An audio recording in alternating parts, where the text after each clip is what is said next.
Hello મિત્રો, આજે આપણે પ્રકરણ નંબર 8 ડી અને એફ વિભાગના તત્વો વિશે અભ્યાસ કરવાના છીએ।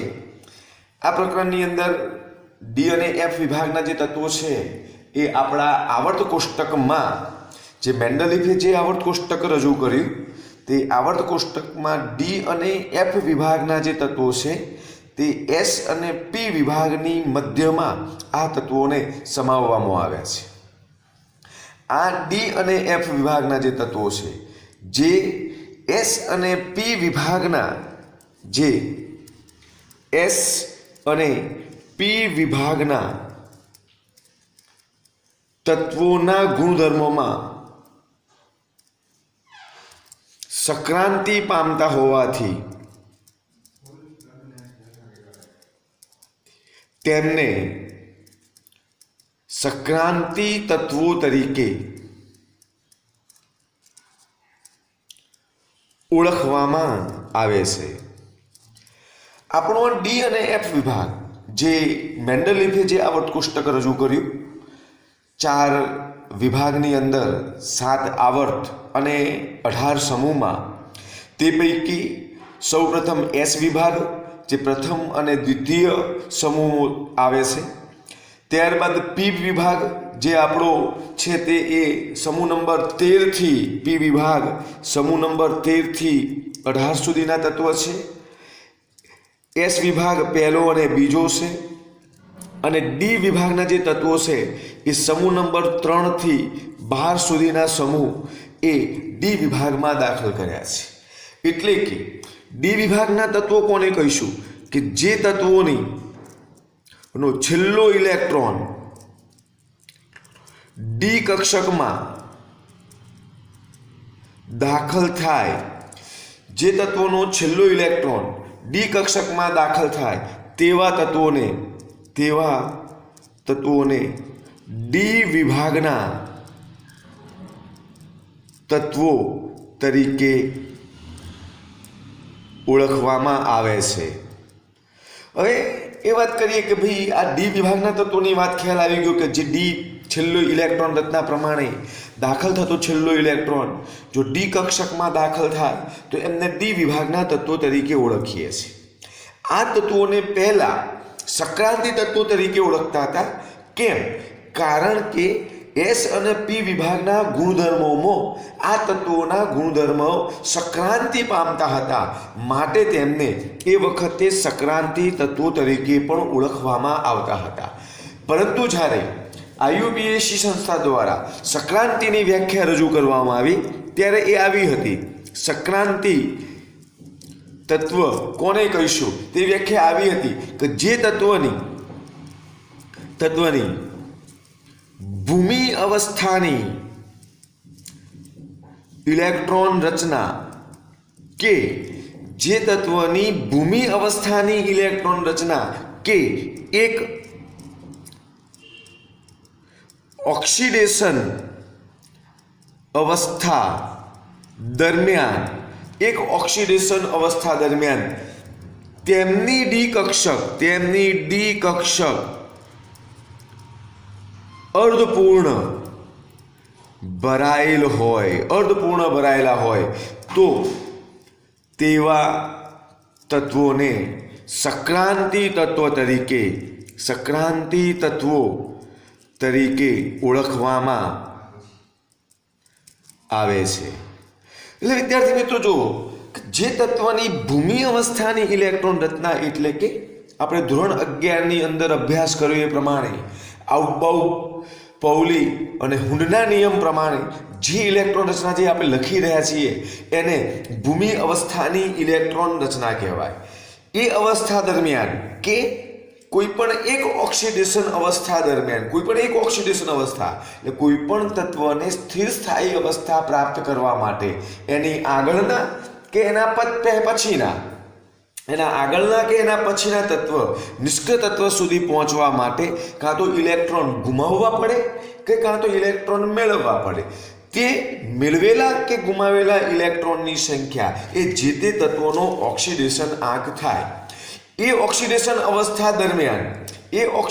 અવસ્થા દરમિયાન જો તત્વની ડી કક્ષક અર્ધપૂર્ણ ભરાયેલી હોય તો તેવા તત્વને સક્રાંતિ તત્વ તરીકે ઓળખવામાં આવે છે. હવે વિદ્યાર્થી મિત્રો, કે ડી કક્ષક અર્ધપૂર્ણ ભરાયેલીનો મતલબ, તો એની આપણે વાત કરીએ કે ડી કક્ષકની પેટા કક્ષક એ આપણી પાસે 5 છે. કઈ છે? તો DXY, DYZ, DZX, DX² - Y² અને DZ². આ 5 પેટા કક્ષક છે. આપણે જે ધોરણ 11 ની અંદર ઇલેક્ટ્રોન રચના માટેના જે નિયમો ભણ્યા તે પૈકી વધુમાં વધુ એક કક્ષકમાં 2 ઇલેક્ટ્રોન દાખલ થઈ શકે છે. એટલે કે 5 કક્ષકની અંદર વધુમાં વધુ 10 ઇલેક્ટ્રોનનો સમાવેશ કરી શકાય છે. તે પૈકી જો 10 ઇલેક્ટ્રોન સંપૂર્ણ ભરાઈ જાય તો એને સંપૂર્ણ ભરાયેલ કક્ષક કહેવામાં આવે છે. પરંતુ જો 1 ઇલેક્ટ્રોનથી લઈ અને 9 ઇલેક્ટ્રોન જો ડી કક્ષકમાં દાખલ થાય તો તેને અર્ધપૂર્ણ ભરાયેલ કક્ષક કહેવામાં આવે છે. તો આ પરિસ્થિતિ પ્રમાણે જો તત્વની ભૂમિ અવસ્થા કે એક ઓક્સિડેશન અવસ્થા દરમિયાન એની ડી કક્ષક અર્ધપૂર્ણ ભરાયેલી હોય તો તેવા તત્વોને સક્રાંતિ તત્વ તરીકે ઓળખવામાં આવે છે. આમ આપણે ડી વિભાગના જે તત્વો છે એ ડી વિભાગના તત્વોમાં 4 સક્રાંતિ શ્રેણીનો અભ્યાસ કરવાના છીએ. તો કેવી રીતે? તો આઉટબાઉબે જ્યારે જે એની ઇલેક્ટ્રોન રચનાની વાત આપણને કરી હતી તે પૈકી એને જે વાત આપણને ખ્યાલ રજૂ કર્યો હતો આઉટબાઉ પ્રમાણે, એ પ્રમાણે જો વાત કરવા જઈએ તો આ રીતે આપણને પ્રાપ્ત થશે.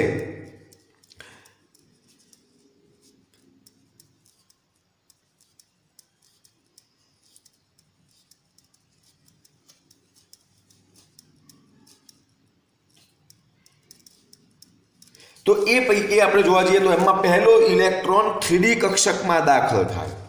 3D કક્ષકમાં ઇલેક્ટ્રોન દાખલ થાય તો તેને ડી કક્ષકમાં દાખલ થાય તો આપણે વાત કરી કે એને ડી વિભાગના તત્વો કહીએ. તો ડી વિભાગની 4 શ્રેણી છે, 4 સક્રાંતિ શ્રેણી છે. એક 3D, 4D, 5D અને 6D. જો છેલ્લો ઇલેક્ટ્રોન 3D કક્ષકમાં દાખલ થાય તો તેવી શ્રેણીને પ્રથમ સક્રાંતિ શ્રેણી કહેવામાં આવે છે. જો 4D કક્ષકમાં ઇલેક્ટ્રોન દાખલ થાય તો એને દ્વિતીય સક્રાંતિ શ્રેણી કહેવામાં આવે છે. જો ઇલેક્ટ્રોન 5D કક્ષકમાં દાખલ થાય તો એને તૃતીય સક્રાંતિ શ્રેણી તરીકે ઓળખવામાં આવે છે. અને જો છેલ્લો એટલે કે 6D કક્ષકમાં જો ઇલેક્ટ્રોન દાખલ થવાની શરૂઆત થાય તો એને ચતુર્થ સક્રાંતિ શ્રેણી કહેવામાં આવે છે. આ ચતુર્થ સક્રાંતિ શ્રેણીની શોધ હજુ ચાલુ છે, અધૂરી છે. કેવી છે? અધૂરી શ્રેણી છે. તો હવે વાત કરીએ કે આપણી પ્રથમ સક્રાંતિ શ્રેણીમાં ક્યાંથી કયા તત્વ સુધી હોય. તો આપણી પ્રથમ સક્રાંતિ જે શ્રેણી છે એ પ્રથમ સક્રાંતિ શ્રેણી છે. એ પ્રથમ સક્રાંતિ શ્રેણીમાં એટલે કે ડી કક્ષક બનાવવાની શરૂઆત, 3D કક્ષક બનાવવાની જે શરૂઆત થાય તે પરમાણુ ક્રમાંક નંબર 21 સ્કેન્ડિયમથી લઈ પરમાણુ ક્રમાંક નંબર 30 ઝિંક સુધીના જે તત્વોની જે શ્રેણી છે એને પ્રથમ સક્રાંતિ શ્રેણી કહેવામાં આવે છે. સ્કેન્ડિયમથી લઈ ઝિંક સુધીની જે શ્રેણી આવે એને પ્રથમ સક્રાંતિ શ્રેણી કહીએ છીએ. જ્યારે દ્વિતીય સક્રાંતિ શ્રેણી કોને કહીશું? તો ધ્યાન રાખજો કે દ્વિતીય સક્રાંતિ શ્રેણી પરમાણુ ક્રમાંક નંબર 39 યટ્રિયમથી લઈ પરમાણુ ક્રમાંક નંબર 48 સ્કેડમિયમ સીડી સુધીના 10 તત્વોની સંખ્યાને દ્વિતીય સક્રાંતિ શ્રેણી કહેવામાં આવે છે. એમાં દાખલ થતો ઇલેક્ટ્રોન કઈ કક્ષકમાં દાખલ થાય છે? 4D કક્ષકમાં દાખલ થાય છે. તૃતીય સક્રાંતિ શ્રેણી તો તૃતીય સક્રાંતિ શ્રેણી જે છે એ લેન્થેનમ પરમાણુ ક્રમાંક નંબર 57, ત્યારબાદ તરત જ પરમાણુ ક્રમાંક નંબર 72 હાફનિયમ HF થી લઈ પરમાણુ ક્રમાંક નંબર 80 મર્ક્યુરી સુધીના Hg મર્ક્યુરી સુધીના 10 તત્વોની શ્રેણીના ઇલેક્ટ્રોન એ 5D કક્ષકમાં દાખલ થાય તો એને તૃતીય સંક્રાંતિ શ્રેણીના તત્વો કહેવામાં આવે છે. અને ચતુર્થ સંક્રાંતિ શ્રેણી જે આપણને આપી છે, ચતુર્થ સંક્રાંતિ શ્રેણી જે આપણને આપી છે એક્ટેનમ એક્ટેનમ તત્વ, ધ્યાન રાખજો, આપણી ચતુર્થ સંક્રાંતિ શ્રેણી એક્ટેનમ AC89 નંબર. ત્યારબાદ 104 નંબર રુથરફોર્ડિયમથી લઈ 112 નંબર બરાબર 112 કોપરનિશિયમ CN સુધીના તત્વોની શ્રેણીમાં છેલ્લા ઇલેક્ટ્રોન એ 6D કક્ષકમાં દાખલ થાય તો તેને ચતુર્થ સંક્રાંતિ શ્રેણી કહેવામાં આવે છે. તો વિદ્યાર્થી મિત્રો, આપણે આજે આવી આ ચારે ચાર સંક્રાંતિ શ્રેણીમાં આવેલા તત્વોની ઇલેક્ટ્રોન રચના વિશેનો અભ્યાસ કરવાના છીએ. પહેલાં આપણે જોઈશું પ્રથમ સંક્રાંતિ શ્રેણી વિશેની વાત કરવાના છીએ, ત્યારબાદ દ્વિતીય સંક્રાંતિ શ્રેણી, ત્યારબાદ તૃતીય સંક્રાંતિ શ્રેણી. આ શ્રેણીની અંદર આવતા ક્વેશ્ચન, એમાંથી આવતા MCQ ની પણ આપણે ચર્ચા કરવા જઈ રહ્યા છીએ. તો ધ્યાનથી અહીંયા યાદ રાખજો કે આપણે પ્રથમ સંક્રાંતિ શ્રેણી 3D કક્ષકથી શરૂઆત થાય છે, ત્યાંથી આપણે જોઈએ. આવો એક ક્વેશ્ચન 2011માં પૂછાઈ ગયો કે ડી કક્ષકમાં દાખલ થતા 1 થી 100 તત્વોમાં ડી કક્ષકમાં દાખલ થતા ઇલેક્ટ્રોનની સંખ્યા જણાવો, દાખલ થતા તત્વોની સંખ્યા જણાવો. તો આપણો વિદ્યાર્થી મિત્રો ડી કક્ષકમાં દાખલ થનાર ઇલેક્ટ્રોનની સંખ્યા, ઇલેક્ટ્રોન જ્યાં ડી કક્ષકમાં દાખલ થાય એ પરમાણુ ક્રમાંક નંબર 21 થી થાય છે. તો આપણે એનો જવાબ આપી શકીએ કે 1 થી 100 તત્વોમાં ડી કક્ષકમાં દાખલ થાય તેવા તત્વોની, ઇલેક્ટ્રોન દાખલ થાય તેવા તત્વોની સંખ્યા 80 આવે જવાબ. તો આવા ક્વેશ્ચનો આપણને પૂછાતા હોય છે. તે પૈકી આપણે પ્રથમ સંક્રાંતિ શ્રેણીનો આપણે અભ્યાસ કરવા જઈ રહ્યા છીએ. તો વિદ્યાર્થી મિત્રો, હવે એનો મતલબ એ થયો કે આ ચાર શ્રેણીની સામાન્ય ઇલેક્ટ્રોન રચના શું, એટલે કે ડી વિભાગના તત્વોની સામાન્ય ઇલેક્ટ્રોન રચના શું. તો ડી વિભાગના તત્વોની સામાન્ય ઇલેક્ટ્રોન રચના NS1 થી 2, N-1, NS1 થી 2, N-1D 1 થી 10. આ જે ઇલેક્ટ્રોન રચના આવી એ ડી વિભાગના તત્વોની સામાન્ય ઇલેક્ટ્રોન રચના છે. આ ડી વિભાગના તત્વોની સામાન્ય ઇલેક્ટ્રોન રચના છે. હવે વિદ્યાર્થી મિત્રો, આપણે હવે એ પૈકી પ્રથમ સંક્રાંતિ શ્રેણીની વાત કરવા જઈ રહ્યા છીએ કે પ્રથમ સંક્રાંતિ શ્રેણીના જે તત્વો છે આપણા ક્યાંથી ક્યાં ને એમાંથી ઇલેક્ટ્રોન રચના દ્વારા કેવા ક્વેશ્ચન પૂછાય એની ચર્ચા કરવા જઈ રહ્યા છીએ. તો આપણી પ્રથમ સંક્રાંતિ શ્રેણી, પ્રથમ સંક્રાંતિ શ્રેણીમાં દાખલ થતો ઇલેક્ટ્રોન એ 3D કક્ષકમાં દાખલ થાય છે. તે પૈકી આ 10 તત્વોનું જે ગ્રુપ છે એને પ્રથમ સંક્રાંતિ શ્રેણી કહેવામાં આવે છે. તો એમાં પરમાણુ ક્રમાંક નંબર 21, નામ છે Sc, સ્કેન્ડિયમ 21 નંબરનું તત્વ, 22 નંબરનું તત્વ ટિટેનિયમ 23 નંબરનું તત્વ વેનેડિયમ, 24 નંબરનું તત્વ Cr ક્રોમિયમ, 25 નંબરનું તત્વ Mn મેંગેનીઝ, 26 નંબરનું તત્વ Fe આયર્ન, 27 નંબરનું તત્વ CO એટલે કોબાલ્ટ, 28 નંબરનું તત્વ નિકલ, 29 નંબરનું તત્વ Cu એટલે કોપર અને 30 નંબરનું તત્વ Zn એટલે ઝીંક. આ 10 તત્વોની જે શ્રેણી છે એને પ્રથમ સંક્રાંતિ શ્રેણી કહેવામાં આવે છે. તો વિદ્યાર્થી મિત્રો, આપણે આ તત્વોની હવે ઇલેક્ટ્રોન રચના વિશે અભ્યાસ કરવા જઈ રહ્યા છીએ. તો પહેલું સ્કેન્ડિયમ Sc, ઇલેક્ટ્રોન રચના શું આવશે?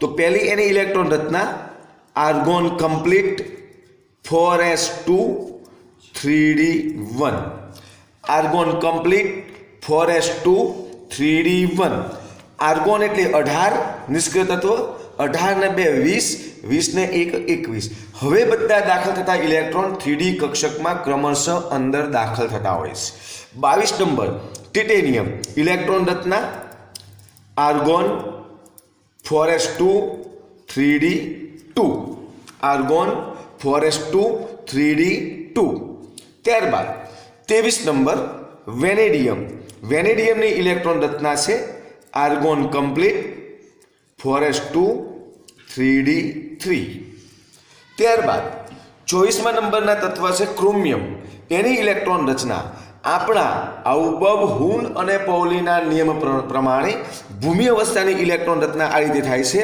આર્ગોન 4s2 3D4 પણ વિદ્યાર્થી મિત્રો આ ઇલેક્ટ્રોન રચના ખોટી છે કારણ કે ડી કક્ષકનો પોતાનો નિયમ છે ડી કક્ષક ક્યારે સ્થિર સ્થાયી અવસ્થા પ્રાપ્ત કરે સ્થિર સ્થાયી અવસ્થા પ્રાપ્ત કરે કે જ્યારે D5 થાય કે D10 થાય ત્યારે તે સ્થિર સ્થાયી અવસ્થા પ્રાપ્ત કરે છે આપણી આ ક્રોમિયમની ઇલેક્ટ્રોન રચનામાં D4 એ D5 ની બિલકુલ નજીક હોવાથી તે એ S કક્ષકમાંથી એક ઇલેક્ટ્રોન ઉત્તેજિત થઈ 3D કક્ષકમાં દાખલ થઈ અને એની ઇલેક્ટ્રોન રચના આ પ્રમાણે મળે છે આર્ગોન કમ્પ્લીટ 4s1 3D5 બને છે હવે વિદ્યાર્થી મિત્રો ખાસ કે 3D4 માંથી 3D5 થવા માટે એસે પોતાનો એક ઇલેક્ટ્રોન 3D કક્ષકને આપ્યો ઉત્તેજિત થઈને આપ્યો એ ક્યારે આપી શકે તો એના માટે પણ રીઝન છે બેટા કે જ્યારે S કક્ષક અને D કક્ષક વચ્ચે ઉર્જાનું મૂલ્યનો તફાવત શક્તિ ઉર્જાનું મૂલ્યનો તફાવત બિલકુલ નહિવત હોવાને કારણે S કક્ષક પોતાના એક ઇલેક્ટ્રોન ઉત્તેજિત કરી અને D કક્ષકને આપી અને D5 ઇલેક્ટ્રોન રચના પ્રાપ્ત કરે છે અને જ્યારે D5 ઇલેક્ટ્રોન રચના પ્રાપ્ત કરે ત્યારે તે એક સ્થિર સ્થાયી અવસ્થા પ્રાપ્ત થાય છે આમ ક્રોમિયમની ઇલેક્ટ્રોન રચના આર્ગોન 4s1 3D5 બને છે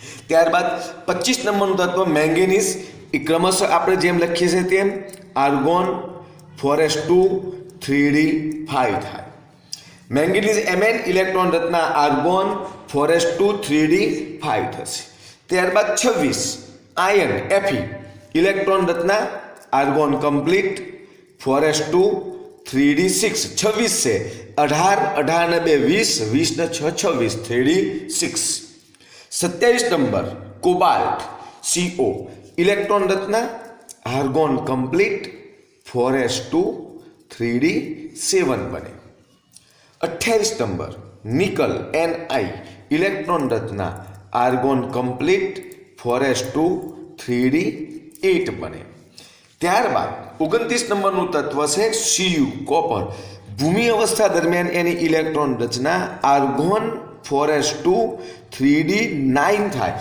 પરંતુ આપણા નિયમ પ્રમાણે જો ડી કક્ષક સ્થિર સ્થાયી અવસ્થા પ્રાપ્ત કરવી હોય તો D5 હોય કે D10 હોય ત્યારે તે સ્થિર સ્થાયી અવસ્થા પ્રાપ્ત કરે કે અથવા એની નજીક હોય ત્યારે S કક્ષકમાંથી એક ઇલેક્ટ્રોન ઉત્તેજિત કરી અને એ કાં તો અર્ધપૂર્ણ કાં તો પૂર્ણ થઈ અને સ્થિર સ્થાયી અવસ્થા પ્રાપ્ત કરવા માટે પ્રયત્ન કરે છે તો અહીંયા કોપરની ઇલેક્ટ્રોન રચનામાં પણ D9 એ D10 ની બિલકુલ નજીક હોવાથી આ રચના બિલકુલ ખોટી છે અને એમાં એક Sમાંથી એક ઇલેક્ટ્રોન ઉત્તેજિત થઈ D કક્ષકમાં દાખલ થઈ અને એક સ્થિર સ્થાયી અવસ્થા રચના ધરાવતી ઇલેક્ટ્રોન રચના બને છે argon complete 4s1 3D10 electron રચના બને છે જે સાચી ઇલેક્ટ્રોન રચના છે ત્યારબાદ ઝિંકની ઇલેક્ટ્રોન રચના argon complete 4s2 3D10 electron રચના ધરાવે છે તો આમ આપણે આ વિદ્યાર્થી મિત્રો પ્રથમ સંક્રાંતિ શ્રેણીના તત્વોની ઇલેક્ટ્રોન રચના જોઈ આ મોસ્ટ ઇમ્પોર્ટન્ટ ઇલેક્ટ્રોન રચના છે કારણ કે આપણે ચેપ્ટર નંબર 9 સંકીર્ણ સંયોજનોનો અભ્યાસ કરી ચૂક્યા છીએ એ ચેપ્ટરની અંદર પણ આવતા સંકરણમાં એ આ પ્રથમ સંક્રાંતિ શ્રેણીના તત્વો એ સંકીર્ણ સંયોજનો બનાવતા હોય છે. એના અનુસંધાનમાં આપણે સંકરણ ML4 અને ML6ના સંદર્ભે શીખ્યા છીએ. એના માટે પણ આ તત્વોની ઇલેક્ટ્રોન રચના ખૂબ જ અગત્યનો ભાગ ભજવે છે. એટલે આ વાત, આ તત્વોની ઇલેક્ટ્રોન રચના તમને આવડવી જોઈએ. બરાબર. તો હવે આગળ વાત કરીએ કે આ જે 21 થી 30 તત્વ છે એ તત્વને પ્રથમ સંક્રાંતિ શ્રેણીના તત્વો કહેવામાં આવે છે.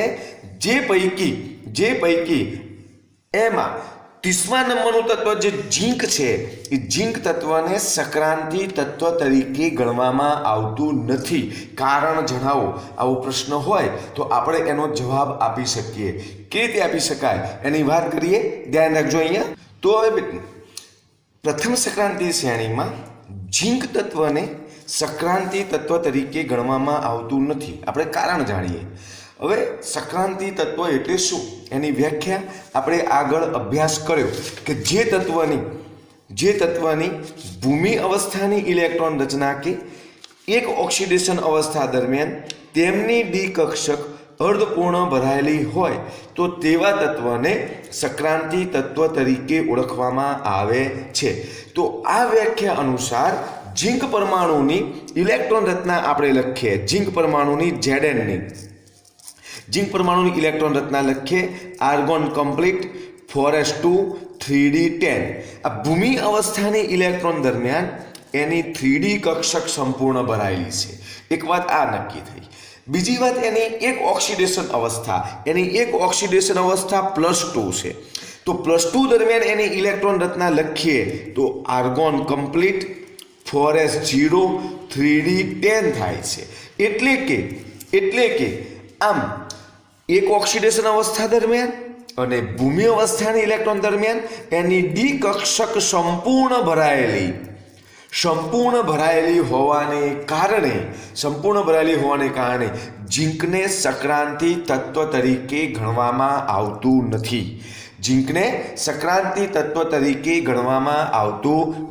તો આપણે આજે વાત કરી કે ઝીંકને સંક્રાંતિ તત્વ તરીકે કેમ નથી ગણવામાં આવતું. તો બે વાત આપણે ખ્યાલ હોવો જોઈએ કે સંક્રાંતિની વ્યાખ્યા પ્રમાણે એની ડી કક્ષક બંને બાજુ સંપૂર્ણ ભરાયેલી હોવાને કારણે એને સંક્રાંતિ તત્વ તરીકે ગણવામાં આવતું નથી. ત્યારબાદ બીજો ક્વેશ્ચન આવે કે કોપરને સંક્રાંતિ તત્વ તરીકે ગણવામાં આવે છે. તો કોપરની ઇલેક્ટ્રોન રચના પ્રમાણે એની બાહ્યતમ કક્ષામાં ડી કક્ષક સંપૂર્ણ ભરાયેલી પણ તેની એક ઓક્સિડેશન અવસ્થા +2 દરમિયાન પણ એની ઇલેક્ટ્રોન રચના આર્ગોન 4s0 3d9 થાય છે. માટે કોપરને સંક્રાંતિ તત્વ તરીકે ગણવામાં આવે છે. આ વાત થઈ ગઈ આપણી પ્રથમ સંક્રાંતિ શ્રેણીના તત્વોની ઇલેક્ટ્રોન રચના વિશેની વાત. હવે એમાં જુદા જુદા ક્વેશ્ચન પણ આવી શકતા હોય છે કે આ તત્વો પૈકી 1 થી જે 10 તત્વ જે આવે છે ડી વિભાગમાં 3D વિભાગમાં જે 10 તત્વોની જે શ્રેણી છે, બરાબર, સ્કેન્ડિયમથી ઝીંક સુધીના તત્વમાં એમાં સૌથી વધારે ઓક્સિડેશન અવસ્થા કયું તત્વ ધરાવે છે? તો સૌથી વધારે ઓક્સિડેશન અવસ્થા એ મેંગેનીઝ તત્વ ધરાવે છે, જે +2 થી લઈ +7 સુધીના તત્વો એ ઓક્સિડેશન અવસ્થા ધરાવે છે. બીજો પ્રશ્ન એવો હોઈ શકે, જે વાત આપણે ગુજકેટને એના અનુસંધાને આપણને પૂછાય તો ખ્યાલ આવવો જોઈએ કે સ્કેન્ડિયમ એ માત્ર એક જ ઓક્સિડેશન અવસ્થા, ઓછામાં ઓછી એક જ ઓક્સિડેશન અવસ્થા +3 ધરાવતું હોય છે, જે +2 ઓક્સિડેશન અવસ્થા ધરાવતું હોતું નથી, +3 ઓક્સિડેશન અવસ્થા ધરાવતું હોય છે. આમ આપણે જે આ વાત કરી એ પ્રથમ સંક્રાંતિ શ્રેણીની વાત. હવે આવી જ બીજી સંક્રાંતિ શ્રેણી, દ્વિતીય સંક્રાંતિ શ્રેણીનો અભ્યાસ કરવા જઈ રહ્યા છે. દ્વિતીય સંક્રાંતિ શ્રેણી જે એ પરમાણુ ક્રમાંક નંબર 39 ઇટ્રિયમથી લઈ પરમાણુ ક્રમાંક નંબર 48 કેડમિયમ સુધીના જે તત્વોની 10 તત્વોની જે શ્રેણી છે એને દ્વિતીય સંક્રાંતિ શ્રેણી કહીએ છીએ. તેમાં ઇલેક્ટ્રોન દાખલ એ 4d કક્ષકમાં ઇલેક્ટ્રોન દાખલ થાય છે. તો હવે જોઈએ વિદ્યાર્થી મિત્રો દ્વિતીય સંક્રાંતિ શ્રેણી. તો વિદ્યાર્થી મિત્રો દ્વિતીય સંક્રાંતિ શ્રેણી પરમાણુ ક્રમાંક નંબર 39 વાય ઇટ્રિયમ, બરાબર, પરમાણુ ક્રમાંક નંબર 40 ZR ઝર્કોનિયમ, परमाणु क्रमांक नंबर 41 NB नोबेलियम। परमाणु क्रमांक नंबर 42 MO मोलिब्डेनम। परमाणु क्रमांक नंबर 43 TC बराबर टेक्नेशियम, TC टेक्नेशियम। परमाणु नंबर 43 TC टेक्नेशियम। परमाणु क्रमांक नंबर 44 RU रुथेनियम, रुथेनियम। परमाणु क्रमांक नंबर 45 RH रोडियम। परमाणु क्रमांक नंबर 46 PD पैलेडियम, पैलेडियम। परमाणु क्रमांक नंबर 47 AG आर्जेंटम अथवा सिल्वर, आर्जेंटम अथवा सिल्वर। અને પરમાણુ ક્રમાંક નંબર 48 CD કેડમિયમ, કેડમિયમ। તો હવે વિદ્યાર્થી મિત્રો આ જે દ્વિતીય સંક્રાંતિ શ્રેણી જે છે એ આપણી એમાં ઇલેક્ટ્રોન દાખલ થવાની શરૂઆત એ 4D કક્ષકમાં ઇલેક્ટ્રોન દાખલ થશે। એની આગળ નિષ્ક્રિય તત્વ આવશે આપણું 36 નંબર ક્રિપ્ટોન આવશે, 36 નંબર ઉપર ક્રિપ્ટોન આવશે। પરંતુ એક વાત ખાસ ધ્યાન રાખજો કે આપણી આ જે દ્વિતીય સંક્રાંતિ શ્રેણી છે એ દ્વિતીય સંક્રાંતિ શ્રેણીની ઇલેક્ટ્રોન રચનામાં ઘણી બધી અનિયમિતતા જોવા મળતી હોય છે। તો અનિયમિતતા માટે આપણે ખાસ આ યાદ રાખજો કે હું નોબેલિયમ પર 1 સ્ટાર કરું છું, મોલિબ્ડેનમ પર 1 સ્ટાર, આ 1 સ્ટાર ધરાવતી જે ઇલેક્ટ્રોન રચના છે તે ધ્યાન રાખજો, અને આ 2 સ્ટાર પેલેડિયમ છે અને AG પર 1 સ્ટાર। જ્યાં મેં એક સિંગલ સ્ટાર કર્યો છે ત્યાં ઇલેક્ટ્રોન રચના NS1 આવશે, અને જ્યાં મેં ડબલ સ્ટાર કર્યો છે ત્યાં ઇલેક્ટ્રોન રચના NS0 આવશે, NS0 આવશે। આ ખાસ વાત ધ્યાનમાં રાખવાની છે। તો એ પૈકી આપણે પરમાણુ ક્રમાંક નંબર 39 Y ઇટ્રિયમની ઇલેક્ટ્રોન રચના લખીએ કે 36 નંબર ઉપર આપણે નિષ્ક્રિય તત્વ ક્રિપ્ટોન કમ્પ્લીટ, ક્રિપ્ટોન કમ્પ્લીટ ધ્યાન રાખજો, krypton complete 5s2 4d1, 36 2 38 1 39, krypton complete 5s2 4d1 એ આપણી 39માં તત્વ ઇટ્રિયમની ઇલેક્ટ્રોન રચના થશે। परमाणु क्रमांक नंबर 40 ZR ઝર્કોનિયમ એની ઇલેક્ટ્રોન રચના થશે ક્રિપ્ટોન કમ્પ્લીટ 5s2 4d2 થશે। ધ્યાન રાખજો કે આ ઝર્કોનિયમ શબ્દ આપણે વિદ્યાર્થી મિત્રો પ્રકરણ નંબર 6 ની અંદર વાન આર્કેલી પદ્ધતિની અંદર આપણે ઝર્કોનિયમ ધાતુના શુદ્ધિકરણ માટેની ઉષ્મીય શુદ્ધિકરણ પદ્ધતિમાં આનું નામ સાંભળ્યું હતું। એમાં આપણે એવું સાંભળ્યું હતું કે ઝર્કોનિયમની અંદર ઓક્સિજન અને નાઇટ્રોજન વાયુની અશુદ્ધિ હોય એને દૂર કરવા માટે વાન આર્કેલીએ ઉષ્મીય શુદ્ધિકરણ પદ્ધતિ અપનાવી હતી। વાન આર્કેલીએ ઝર્કોનિયમ અને ટિટેનિયમ બંનેના શુદ્ધિકરણ માટે ઉષ્મીય શુદ્ધિકરણનો અભ્યાસ કર્યો હતો। તો એનાથી નામથી આપણે પરિચિત છીએ ઝર્કોનિયમ ZR, પરમાણુ ક્રમાંક નંબર 40 ક્રિપ્ટોન 5s2 4d2 આની ઇલેક્ટ્રોન રચના થાય। ત્યારબાદ નોબેલિયમ પરમાણુ ક્રમાંક નંબર 41 નોબેલિયમ ઇલેક્ટ્રોન રચના 1 સ્ટાર છે વિદ્યાર્થી મિત્રો, 1 સ્ટાર એટલે આપણે લખ્યું કે NS1 થશે। તો ઇલેક્ટ્રોન રચના ક્રિપ્ટોન 5s1 4d4 થશે। આમ 4d2 થી 4d3 આવશે, પણ અહીંથી એક ઇલેક્ટ્રોન ઓછો છે એ ઇલેક્ટ્રોન 4d કક્ષકમાં દાખલ થાય છે, માટે ક્રિપ્ટોન 5s1 4d4 થશે। ત્યાર પછી 42 નંબરનું મોલિબ્ડેનમ, મોલિબ્ડેનમ ઇલેક્ટ્રોન રચના થશે ક્રિપ્ટોન કમ્પ્લીટ 5s1 4d5। ત્યાર પછી પરમાણુ ક્રમાંક number 43 ટેક્નેશિયમ krypton complete 5s1 4d6 થશે। ત્યાર પછી પરમાણુ ક્રમાંક નંબર 44 રૂથેનિયમ RU ઇલેક્ટ્રોન રચના થશે ક્રિપ્ટોન કમ્પ્લીટ 5s1 4d7 થશે। ત્યારબાદ પરમાણુ ક્રમાંક નંબર 45 રોડિયમ એની ઇલેક્ટ્રોન રચના થશે ક્રિપ્ટોન કમ્પ્લીટ 5s2 એ 5s1 4d8 થશે। અહીંયા ડબલ સ્ટાર્સ डबल स्टार में लख्या है एनो मतलब प्लेटिनमनी 5s कक्षकमां इलेक्ट्रॉननी संख्या 0 है। तो इलेक्ट्रॉन रचना थशे क्रिप्टोन 5s 0 4d 10 थशे 4d 10 थशे। आगळ ध्यान राखजो परमाणु क्रमांक नंबर 47 आर्जेंटम सिल्वर इलेक्ट्रॉन रचना थशे क्रिप्टोन 5s 1 4d 10 थशे। कैडमियम परमाणु क्रमांक नंबर 48 क्रिप्टोन 5s 2 4d 10 थशे। आम द्वितीय संक्रांति श्रेणी में आईएमपी इलेक्ट्रॉन रचना होय तो पैलेडियम नी इलेक्ट्रॉन रचना आपने आवड़वी जरूरी है। आ द्वितीय संक्रांति श्रेणी आपणी जे परमाणु क्रमांक नंबर 39 इट्रियम थी लई अने परमाणु क्रमांक नंबर 48 कैडमियम सुधीना जे 10 तत्वोनी जे श्रेणी है ते पैकी कैडमियम परमाणु क्रमांक 48 धरावता तत्व ने संक्रांति तत्व तरीके गणवामां आवतुं नथी। आने संक्रांति तत्व तरीके गणवामां आवतुं नथी। केम?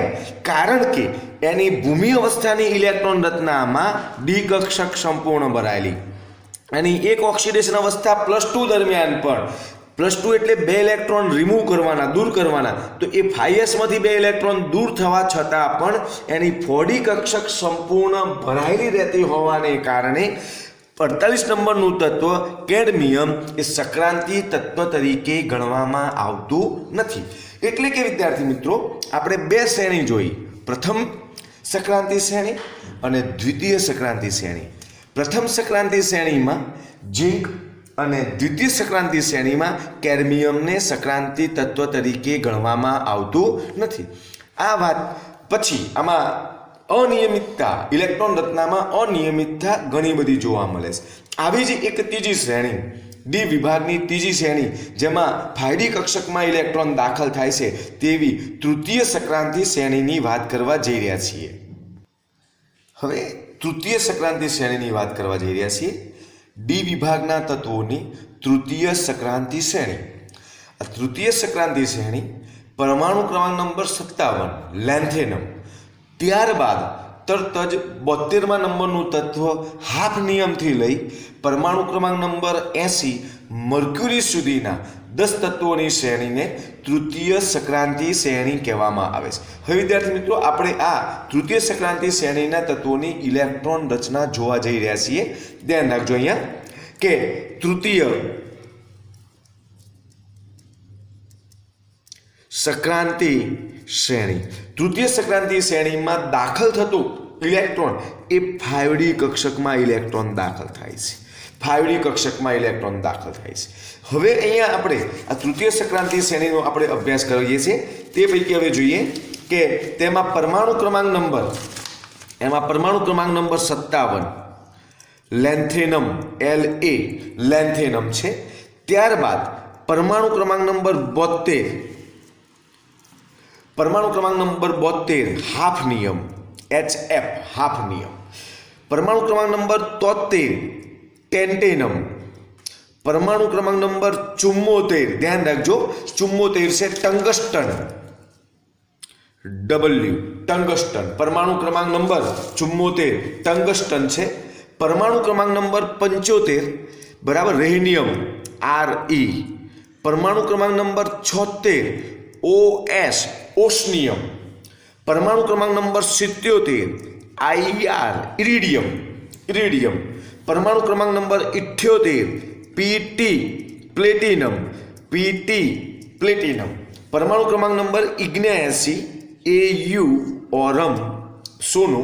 અને પરમાણુ ક્રમાંક નંબર 80 Hg એટલે મર્ક્યુરી। આમ આ 10 તત્વોની આખી શ્રેણીને તૃતીય સંક્રાંતિ શ્રેણીની વાત કરવામાં આવી છે। હવે વિદ્યાર્થી મિત્રો ખાસ કે આપણને પ્રશ્ન થાય કે અહીંયા સાહેબ તમે 57 તત્વ પછી સીધું 72 તત્વ કેમ લખ્યું? તો એનો મતલબ એ છે કે 57 તત્વ પછી પરમાણુ ક્રમાંક નંબર 58 થી 71 સુધીના જે આ 14 તત્વો છે એ 14 તત્વ છે એમાં 58મા નંબરનું તત્વ જે ઇલેક્ટ્રોન છેલ્લું ઇલેક્ટ્રોન દાખલ થાય છે એ 4f કક્ષકમાં દાખલ થાય છે। જે ડી કક્ષકમાં દાખલ થતો નથી. માટે 58 થી 71 સુધીના તત્વોને ડી વિભાગના તત્વો તરીકે ગણવામાં આવતા નથી. તેમને એફ વિભાગના તત્વો તરીકે ગણવામાં આવે છે. એ જે તત્વોની શ્રેણી છે પરમાણુ ક્રમાંક નંબર 58 થી લઈ પરમાણુ ક્રમાંક નંબર 71 સુધીના આ જે 14 તત્વોની શ્રેણી છે એ લેન્થેનમ પછી આવતા હોવાને કારણે એને લેન્થેનાઇડ શ્રેણી તરીકે ઓળખવામાં આવે છે. તેને લેન્થેનાઇડ શ્રેણી તરીકે ઓળખીએ છીએ. આ લેન્થેનાઇડ શ્રેણી કેમ કહ્યું વિદ્યાર્થી મિત્રો? ખાસ ધ્યાન રાખજો કે લેન્થેનમ તત્વના જે ગુણધર્મ છે એવા જ ગુણધર્મોમાં એ 58 થી 71 સુધીના તત્વો એ સામ્યતા ધરાવતા હોવાને કારણે એને લેન્થેનાઇડ શ્રેણી કહેવામાં આવે છે. આપણે અહીંયા અત્યારની પરિસ્થિતિ પ્રમાણે આ શ્રેણીનો આપણે અત્યારે અભ્યાસ કરવાના નથી, પરંતુ ખાસ યાદ રાખજો કારણ કે એમાં છેલ્લો ઇલેક્ટ્રોન એ 4f કક્ષકમાં દાખલ થતો હોવાને કારણે એ તત્વોને 3D કક્ષક ડી કક્ષકમાં સમાવેશ કરવામાં આવ્યો નથી. પરંતુ પરમાણુ ક્રમાંક નંબર 72 લઈએ તો 72 થી પાછા ફરીથી ડી કક્ષકમાં ઇલેક્ટ્રોન દાખલ થાય છે. માટે તેમને ડી શ્રેણીના તત્વ તૃતીય સંક્રાંતિ શ્રેણીના તત્વ તરીકે ઓળખવામાં આવે છે. તો હવે આપણે પરમાણુ ક્રમાંક નંબર 57 લેન્થેનમ તત્વની ઇલેક્ટ્રોન રચના જોઈએ. ત્યારે 54 નંબરનું આપણું ઝેનોન નિષ્ક્રિય તત્વ છે Xe ઝેનોન 54 નંબર. ત્યારબાદ 6s2 5d1 6s2 5d1 54 2 56 અને 57. તો આ લેન્થેનમ તત્વની ઇલેક્ટ્રોન રચના થઈ. હવે ધ્યાન રાખજો કે હવે આપણે જોવા જઈ રહ્યા છીએ હાફ નિયમ પરમાણુ ક્રમાંક નંબર 72 એની ઇલેક્ટ્રોન રચના ઝેનોન. પછી આપણે વાત કરી કે વચ્ચેના જે 14 તત્વ કઈ કક્ષકમાં દાખલ થાય છે ઇલેક્ટ્રોન 4f કક્ષકમાં. તો ઝેનોન 4f14 6s2 5d2 આ રીતે ઇલેક્ટ્રોન રચના આપણી હાફ નિયમની બનશે. ટેન્ટેનમ પછી હવે ક્રમશઃ જવાનું છે ઝેનોન 4f14 6s2 5d3. ત્યારબાદ 74 number tungsten xenon 4f14 6s2 5d4. ત્યારબાદ અહીંયા Re rhenium xenon 4f14 6s2 5d5. Osmium xenon 4f14 6s2 5d6. ત્યારબાદ પરમાણુ ક્રમાંક નંબર 77 iridium xenon complete 4f14 complete 6s2 5d7.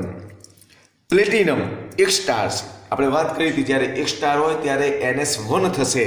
તો ઝેનોન 4f14 6s1 5d9 ધ્યાન રાખજો. ત્યારબાદ ઓરમ સોનું ઝેનોન 4f14 6s2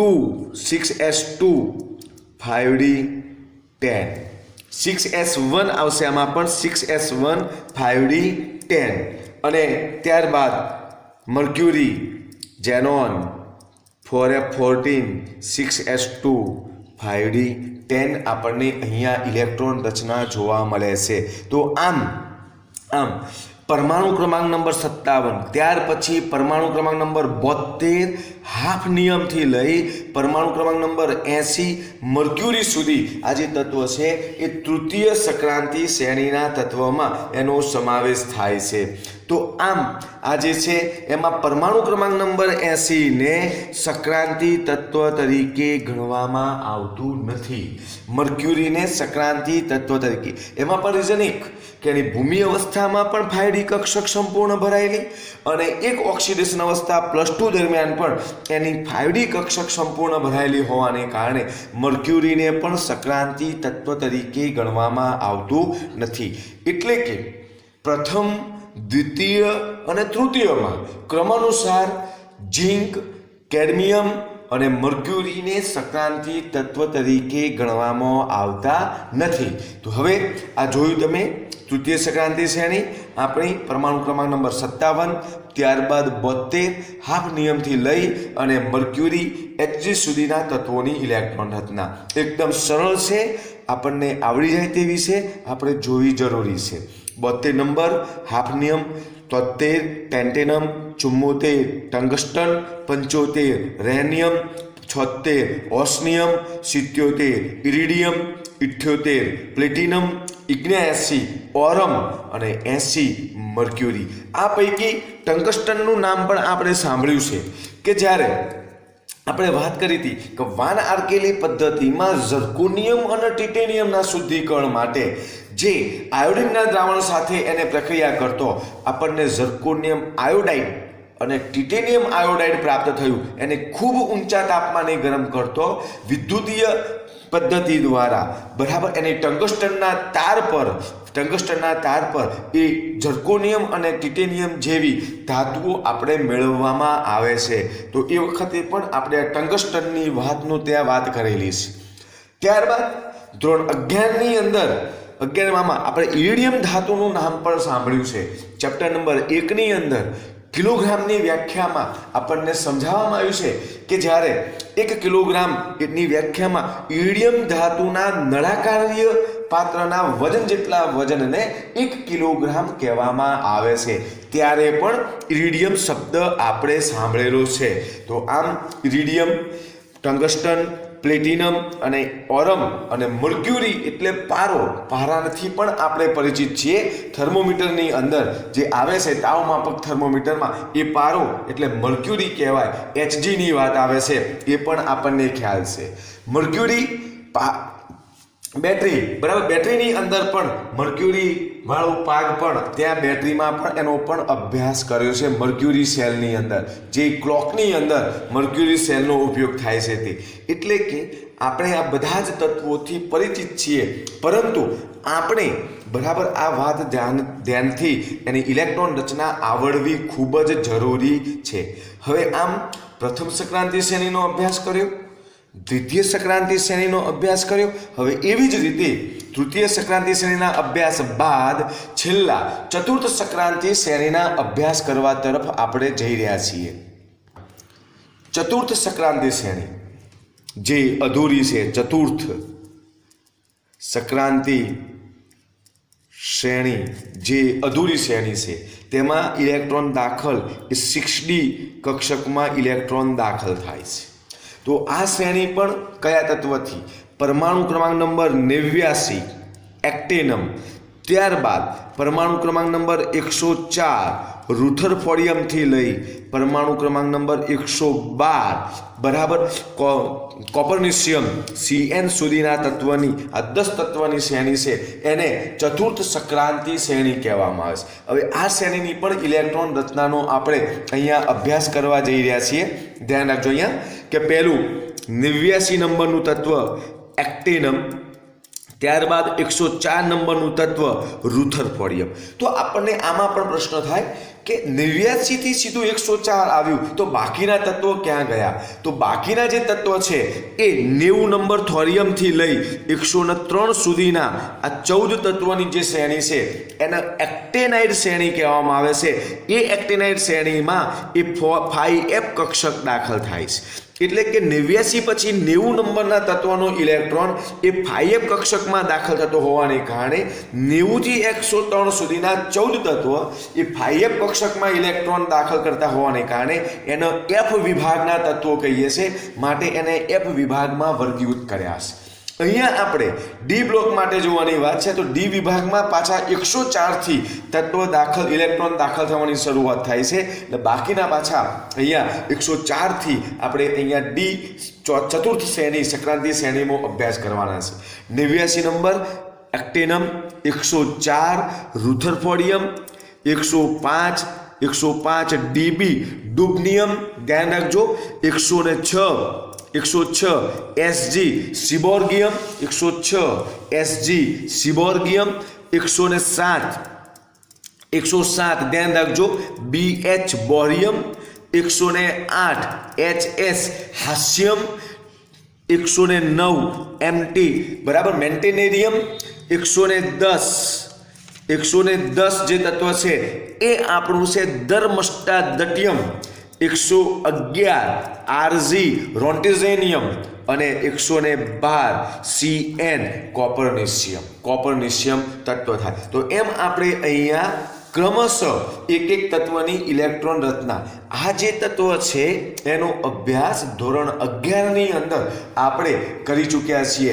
અનિલ અન્ને આ જે તત્વોની જે સંજ્ઞા દ્વારા આપણે જે લખતા હતા એ તત્વોની વાત અહીંયા કરી. આ તત્વો પણ બોર્ડની પરીક્ષા માટે ખૂબ જ ઇમ્પોર્ટન્ટ છે. બોર્ડની અંદર આવા તત્વોની ઇલેક્ટ્રોન રચના પૂછાતી હોય છે, એનો અભ્યાસ કરીએ. 89 નંબરના તત્વની આગળ 86 નંબરનું જે તત્વ રેડોન જે છે નિષ્ક્રિય તત્વ છે. તો રેડોન કમ્પ્લીટ, ધ્યાન રાખજો, રેડોન કમ્પ્લીટ 7s2 6d1 એટલે 89 નંબરના તત્વોની ઇલેક્ટ્રોન રચના થશે આપણી. 104 રુથરફોર્ડિયમ તત્વની ઇલેક્ટ્રોન રચનામાં 5f14 નો સમાવેશ કરવાનો છે. Radon complete 5f14 complete 7s2 6d2 electron રચના થશે. રુથરફોર્ડિયમ. ડુબનિયમ 105 નંબરનું તત્વ, radon complete 5f14 7s2 6d3 થશે. 106 નંબરનું તત્વ seaborgium, radon complete 5f14 7s2 6d4 એની ઇલેક્ટ્રોન રચના થશે. એક્ટેનમ, રુથરફોર્ડિયમ 104, 105 ડુબનિયમ, 106 સિબોર્ગિયમ, 107 બોહરિયમની ઇલેક્ટ્રોન રચના રેડોન 5f14 7s2 6d5 થશે. 6d5 બોહરિયમ. હાસ્યમ, radon 5f14 7s2 6d6 થશે. મેન્ટેનેરિયમ, radon complete 5f14 7s2 6d7 થશે. ધર્મસ્ટાડટિયમ 110 નંબરનું તત્વ, ધ્યાન રાખજો, 110 નંબરનું તત્વ ધર્મસ્ટાડટિયમ, રેડોન 5f14 7s2 6d8 થશે. 6d8. રોન્ટિઝેનિયમ 111 નંબરનું તત્વ, લાસ્ટ યર 2020ની નીટની એક્ઝામમાં આ તત્વની ઇલેક્ટ્રોન રચના પૂછાઈ છે. રોન્ટિઝેનિયમ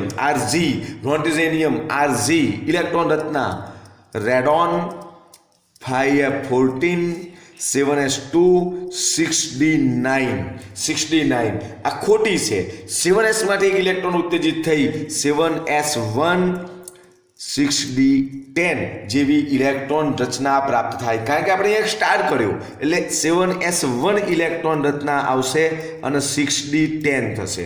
ત્યારબાદ છેલ્લું તત્વ કોપરનિશિયમ, રેડોન 5f14 7s2 6d10. આ જે કોપરનિશિયમ 112 નંબરનું જે તત્વ છે આ તત્વને પણ સંક્રાંતિ તત્વ તરીકે ગણવામાં આવતું નથી. બરાબર, તો આ ધ્યાન રાખજો. તો આપણી જે ડી વિભાગના તત્વની પ્રથમ, દ્વિતીય, તૃતીય અને ચતુર્થ સંક્રાંતિ શ્રેણીમાં કયા તત્વોને સંક્રાંતિ તત્વ તરીકે નથી ગણતા? તો પ્રથમ સંક્રાંતિ શ્રેણીમાં 30 નંબરનું તત્વ ઝિંક, દ્વિતીય સંક્રાંતિ શ્રેણીની અંદર 48 નંબરનું તત્વ આપણું કેડમિયમ, તૃતીય સંક્રાંતિ શ્રેણીમાં 80 નંબરનું તત્વ મર્ક્યુરી અને ચતુર્થ સંક્રાંતિ શ્રેણીમાં 112 નંબરનું તત્વ કોપરનિશિયમ. આ ચાર તત્વોને સંક્રાંતિ શ્રેણીના તત્વ તરીકે ગણવામાં આવતા નથી. તો વિદ્યાર્થી મિત્રો, આ જે વાત હતી એ ડી વિભાગના તત્વોની સંક્રાંતિ શ્રેણી વિશેની અભ્યાસ કર્યો. બીજી વાત આગળ આપણે નેક્સ્ટ લેક્ચરની અંદર